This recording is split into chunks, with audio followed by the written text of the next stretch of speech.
From the studios of Farm Journal Broadcast, this is U.S. Farm Report. Welcome to U.S. Farm Report this first weekend of August. I'm Ty Morgan, and here's what's in store over the next 60 minutes. Fertilizer price freefall after last year's sticker shock. Why the sudden shift? We look at nitrogen prices, some of the big ones, ammonia, 28 UAN products, 30 to 50% lower than where we were last year. A tall order. He is 55 feet tall, so once you get up onto the platform, it's kind of overwhelming how big he is. A giant effort to pay tribute to an iconic creation. We're traveling the countryside with Andrew McRae. We'll meet an avid farmall collector who loves to show off his collection in the sunflower state. And in John's world, critical mass in rural America.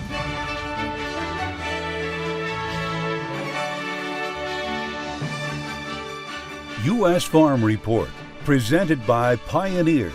What's next happens when blood, sweat, and tears meet rain, wind, and sun. Pioneer. What's next happens here. now for the news, the high heat increasing the impact of drought again on key crops and impacting crop condition ratings this week.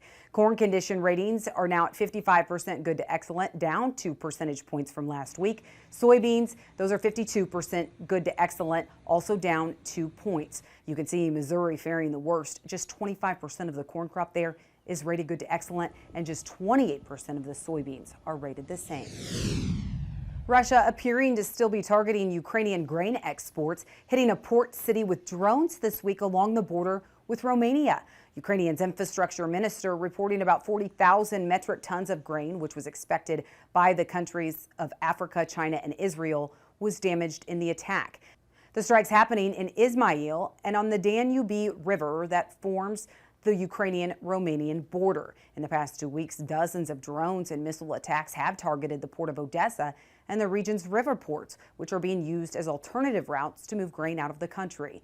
3 Ukrainian ports along the Danube are currently operating, the attacks happening after Russia ended the Black Sea grain deal. In a phone conversation this week, Turkey's president told Russia's Vladimir Putin he would seek to restore the initiative, referring to the deal as a, quote, bridge of peace. Leaders for Ukraine and Croatia have agreed on a possible plan to use Croatian ports to move grain out of Ukraine. They would utilize ports on the Danube River and the Adriatic Sea. Ukraine's foreign minister is saying they will now work to build the most efficient routes to the port. Well, the nation's third biggest U.S. trucking company, essential to the supply chain in the U.S., shut down operations and is filing for bankruptcy. Yellow, formerly known as YRC Worldwide, has been $1 billion in debt. Earlier this month, the company was able to avoid a strike by 22,000 Teamsters workers. During the threatened strike, the company warned it was cash poor, and the situation prompted companies to shift their transportation needs away from Yellow, resulting in an 80% decline in business. It laid off hundreds of non-union employees last Friday, Yellow once serving prominent clients such as Walmart and Home Depot. Another round of dairy margin coverage payments will soon be coming to dairy producers, and that's with milk prices so low. Those payments could be big. June's DMC income over feed cost calculation is setting a new record low. It comes in at $3.65 per hundredweight. Milk covered at the $9.50 level will see an indemnity payment of about $4,300 for each million pounds enrolled. And with milk prices still low throughout July, another large DMC payment is expected next month. Cautiously optimistic. That's how economists read the latest survey results from the Ag Economy Barometer. The July index rising 2 points to 123. The survey of more than 400 ag producers from Purdue University and the CME Group shows farmers are indeed a tad more optimistic this month. The index of their perceptions of current conditions rose 5 points, while the expectations for future rose 1 point.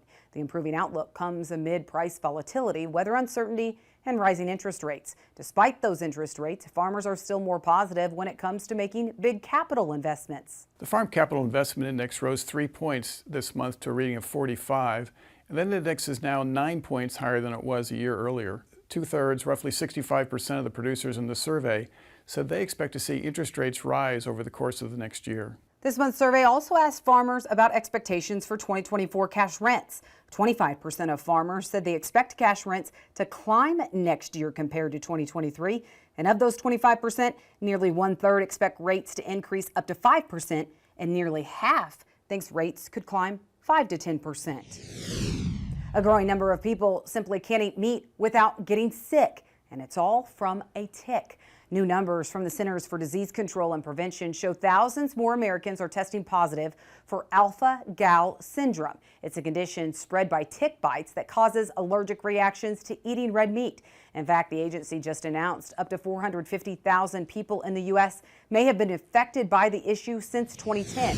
Well, with some areas getting rain this week, it's also bringing out the weeds. And Farm Journal wants to know which weed in your fields do you love to hate? You can take our agweb.com survey by using the QR code on your screen.